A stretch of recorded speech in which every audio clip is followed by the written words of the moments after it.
خالد مجید کی کہانی دیا جل رہا ہے ہوا چل رہی ہے بآواز خالد مجید۔ ایک بھاری بھرکم وہیکل دھوڑ اڑاتا سامنے سے نکل گیا۔ زیر تعمیر کچی سڑک پر دھول کا غبار کافی اونچا تھا۔ مخدوم نے نظر اٹھا کر دیکھا تو دیکھتا ہی رہ گیا۔ غبار اونچا ہو کر کالے دھوئیں میں تبدیل ہو گیا۔ دھول اور دھوئیں کا یہ منظر ڈراؤنا تھا۔ جب دھول کچھ تھمی تو صرف گہرا کالا دھواں آسمان میں دکھ رہا تھا۔ دیہاتی علاقہ جات سے آیا مخدوم سہما سہما اپنے مہنوئی ناظر کے پاس گیا اور کہا، ناظر کہیں آگ لگی ہے۔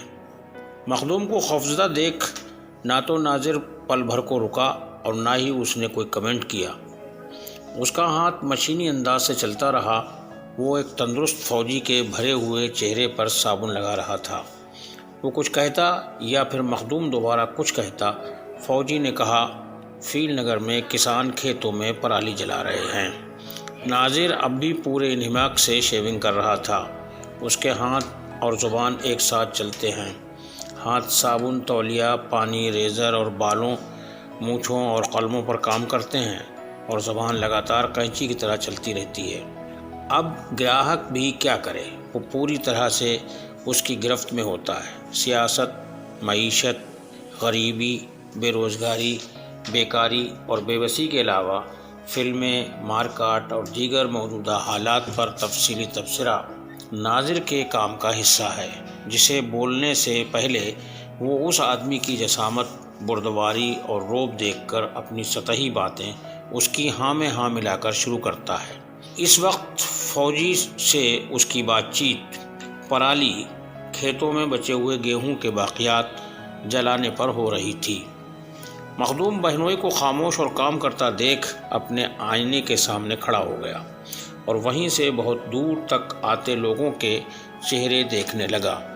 اس کی بغل میں احمد یار، محمد نعیم پل کے چوتھے پلر کے پاس ایک صف میں کھڑے، لکڑی کی ٹیڑھی میڑھی کرسیاں اور ان کے سامنے 2 یا 3 ٹانگوں والی میز، جن پر کوئی چوڑا تو کوئی چھوٹا تو کوئی آدم قد شیشہ لیے حاضر ہیں۔ اپنے گاہک کو حاصل کرنے کے لیے وہ دور تک نظریں گڑا کر چہرے دیکھتے رہتے ہیں۔ ناظر مخدوم کا سالہ ہے، مگر کام کے معاملے میں وہ کوئی سمجھوتا پسند نہیں کرتا۔ ایک صف میں 5 شیونگ والوں کے بعد 2 لوگ زمین پر بیٹھ کر جوتا چپل درست کرتے ہیں۔ تیسرے نمبر پر چاٹ پکوڑی کے ٹھیلے، پوری چھولے کے ٹھیلے، سستی مٹھائیوں کے ٹھیلے اور موسمی پھلوں کے ٹھیلے کھڑے ہیں۔ یہ پوری ایک تہذیب ہے جس کو تھوڑی سی کمائی میں گرہستی چلانے والوں کی جماعت کہا جا سکتا ہے۔ 2-4 ہزار کا مال لگا کر ایک مزدور بھر کی دہاڑی حاصل کرنا اور دہاڑی سے گھر کا گزر بسر کرنا ان کا معمول ہوتا ہے۔ یہ ایک بڑا گہما گہمی والا چوراہا ہے۔ اس کا ایک راستہ فرخ آباد سے آتا ہے جو لکھنؤ بریلی ہائی وے میں مل جاتا ہے۔ دونوں طرف بھاری بھرکم ٹریفک چلتا رہتا ہے۔ اس قصبائی بازار کے چاروں طرف بڑا دیہی علاقہ ہے جو اس قصبے پر منحصر ہے۔ مخدوم صابر اب مختلف چوراہوں اور بازاروں سے بیزار ہو کر یہاں آیا تھا، تو یہاں اس وقت اوور برج نہیں تھا اور اوور برج بننے سے تمام جگہ اور اس کی چوڑائی میں سمٹ گئی اور بازار کی رونق ختم ہو گئی۔ اس وقت پھلوں کی آڑت، سبزی کی آڑت، 2 رویہ دکانیں جن میں ہر وقت بھیڑ رہتی تھی، اسی بھیڑ میں ریڑھی، خونچے اور پھڑ والے دکاندار بھرپور کام حاصل کر لیتے تھے۔ مخدوم صابر جن گزشتہ کاروباری جگہوں سے محروم ہوا تھا اور اپنی چھوٹی سی دنیا لیے پھرتا تھا، اس کے مقدر نے پھر اسے محرومی دکھائی تھی۔ وہ اسی لیے سہما سہما اور ڈرا ہوا رہتا تھا۔ گزشتہ جگہوں پر کام جمانے اور پھر وہاں سے ہٹنے سے وہ بے حد مایوس تھا۔ اسے زندگی نے اتنی مہلت نہیں دی تھی کہ خوش دلی سے جی سکے۔ بچپن ایک غریب ماں باپ کے آنگن سے شروع ہوا۔ جب وہ باروری سیکھنے بیٹھا تو اس نے اپنی ماں کو گھروں میں کام کرتے پایا اور باپ کو کھانستے اور بلغم تھوکتے دیکھا۔ اس کی ماں نے اسے بتایا کہ اس کا باپ کپڑے کی پھیری کرتا تھا، بھاری گٹھری ڈھوتے ڈھوتے اس کا سینہ کمزور ہو گیا اور پھر وہ بیکار ہو گیا۔ اب وہ کھانستا رہتا ہے اور کراہتا رہتا ہے، بلغم کے لوندے تھوکتا ہے۔ کراہتے اور بے دم ہو کر گالی بکتے ہوئے وہ ایک دن خاموش ہو گیا۔ اس کی موت کے بعد سلسلہ ختم نہیں ہوا۔ اس کی ماں جو اس کے باپ کو برا بھلا کہتی، بوڑھی ہو گئی تھی، اب ہر وقت موت کو بلاتی رہتی۔ وہ کھانستے کھانستے بیزار ہو جاتی ہے۔ وہ اپنی لاچاری اور بے بسی کی ذمہ داری اس کی بیوی کے سر مڑتی ہے اور اس کو کوستی اور بددعا دیتی رہتی ہے۔ مخدوم اسے سرکاری اسپتال سے دوائیں لا دیتا ہے۔ وہ خاموش اور منہ چھپائے اوندھی پڑی ہو تو سمجھو اس وقت آرام سے ہے۔ ماں بیوی اور ایک بیٹے کی کفالت کی ذمہ داری اس پر تھی۔ باپ نے اسے خط بنانے اور بال کاٹنے کا ہنر سکھایا تھا۔ جائیداد کے نام پر اس کے سر پر چھت بھی نہیں تھی۔ بیسل پور میں ماہی گیروں کی ایک سرائے میں وہ رہ کر اپنا وقت گزارتا تھا۔ یہ سرائے 4 مہینے آباد رہتی ہے، باقی سال چودھریوں کے فالس پر چلے جانے سے خالی پڑی رہتی ہے۔ سب سے پہلے مخدوم صابر نے اپنا کھوکا تحصیل میں رکھا۔ 2 سال تک خوب خوشی خوشی کام چلا، کبھی ادھر کبھی ادھر، رخ بدلنے کے علاوہ کوئی پریشانی نہیں ہوئی۔ پھر SDM کورٹ تحصیل آئے اور خالی جگہوں پر عدلیہ کی عمارتیں بننے لگیں۔ عدلیہ کی عمارتوں کے بعد آمنے سامنے ادھر ادھر لوگوں نے عمارتیں بنانا شروع کی، دکانیں بنی، لوگ سمٹنے لگے، جگہیں تنگ ہونے لگیں۔ SDM کورٹ کے باہر وکیلوں کے تخت آ گئے اور سامنے ایک بڑے سے کھیت میں کئی دکانوں میں لوگوں نے نئے فرنیچر اور شیشے لگا کر سیلون بنائے، فوٹو اسٹیٹ اور ٹائپنگ کے کاؤنٹر کھلے۔ مخدوم اکیلا پڑ گیا۔ اس کے پاس یہی کھوکھا تھا جو اس نے بڑے جتن سے بنایا تھا۔ اتی کرمن کے نام پر توڑے جانے کی دہشت میں وہ اسے اٹھا کر ایک خالی جگہ پر رکھایا تھا اور دوسرے ریڑھی ٹھیلے اور پھڑوں والوں کی طرح نئی جگہ تلاشنے لگا۔ کام تنگ، ہاتھ تنگ، تو پھر خرچہ بھی تنگ۔ بیسل پور سے 2.5 کلومیٹر دور ایک گاؤں تھا، بھڑریا۔ عرف عام میں یہ بھڑریا موڑ کہلاتا تھا۔ یہاں سے 2 راستے تھے، ایک پچھم کی طرف بریلی جاتا تھا، دوسرا اتر کی طرف رسیاں خان پور ہوتا ہوا خدا گنج جاتا تھا۔ یہ راستہ تانگا اور بگی پر منحصر تھا، کیونکہ یہاں سے کوئی آگے گرا ندی پر پل نہیں تھا۔ سائیکل اور موٹر سائیکل والے ادھر سے نکلتے مل جاتے، مگر عام پبلک کے لیے تانگوں کے علاوہ کوئی سادھن نہیں تھا۔ بریلی کے لیے آگے گرا پل تھا جس پر معقول آمد و رفت ہوتی تھی۔ بھڑریا موڑ پر مخدوم ایک دن اپنا کھوکا لے کر صبح پہنچ گیا اور تانگوں والوں اور بیل گاڑیوں کے بیچ خاموشی سے جا بیٹھا۔ پہلے 2-4 دن نہایت سخت گزرے، پھر لوگ رکنے لگے اور یہ سلسلہ پھر تحصیل والی جگہ کی طرح عام ہو گیا۔ مخدوم کے پیچھے پیچھے کچھ اور بے روزگار تھے جو گاؤں دیہات سے، کچھ قصبے کی گلیوں محلوں سے اس چوراہے پر اپنا رزق تلاشنے پہنچ گئے تھے۔ گزشتہ دنوں کے مقابلے یہاں بھی بھیڑ ہونے لگی۔ جس پل کی تعمیر کا اعلان یہاں برسوں پہلے ہوا تھا، وہ اب اونچی اونچی مشینوں اور بھاری بھرکم بلڈوزروں کے سامنے تھا۔ پل اور سیتو نگم نے ندی میں کنویں بنانے کے لیے جو عارضی راستہ قائم کیا، اس پر پیدل اور موٹر سائیکل والے نکلنے لگے۔ کسانوں اور دیہی علاقہ جات کو آمد و رفت کے لیے راستہ حاصل ہو گیا۔ اب دونوں طرف تانگے والے سواریاں لانے لگے۔ خدا گنج سے رسیاں خان پور، رسیاں سے بیسل پور لوگ چڑھ پڑے۔ لمبے اور دیرینہ راستوں کی مسافت کم ہونے سے خوب سواریاں نکلنے لگیں۔ راستہ چلا تو موڑ پر ایک کھوکا بازار قائم ہو گیا۔ مٹھائی والے، پھل والے، ٹیلر ماسٹروں کے کئی کھوکے یہاں روزی روٹی کی تلاش میں آ گئے۔ مخدوم خوش تھا اور بہت خوش تھا، لیکن یہ خوشی زیادہ دن کی نہیں ہے، اسے جلدی ہی معلوم ہو گیا۔ دورویا راستے کے 3 طرف سرسبز کھیت تھے۔ 2 جامن اور ایک نیم اسرار احمد کے کھیت کے کنارے تھے۔ وہاں 4 کھوکے ٹھیلے والے کھڑے ہوتے تھے۔ سڑک چھوڑ کر سامنے الطاف کا کھیت تھا۔ اس کا بیٹا شہر میں کلرک تھا۔ وہ جب بھی آتا تو اپنے کھیت کو یوں نہارتا جیسے یہاں کوئی عمارت بنانا چاہتا ہے۔ پھر زیادہ نہیں 4-5 مہینے میں کھیت میں فصل کے بجائے دکانیں اگائیں۔ سالک رام پرجاپتی جو اپنے کھیت میں کھوکے کے پیچھے برتن بنانے لگا تھا، اب کھوکے والوں سے کرایہ لینے لگا۔ چوراہا سمٹ کر بازار میں تبدیل ہو گیا۔ Fit man tailor, smart tailor, good morning tailor, famous tailor,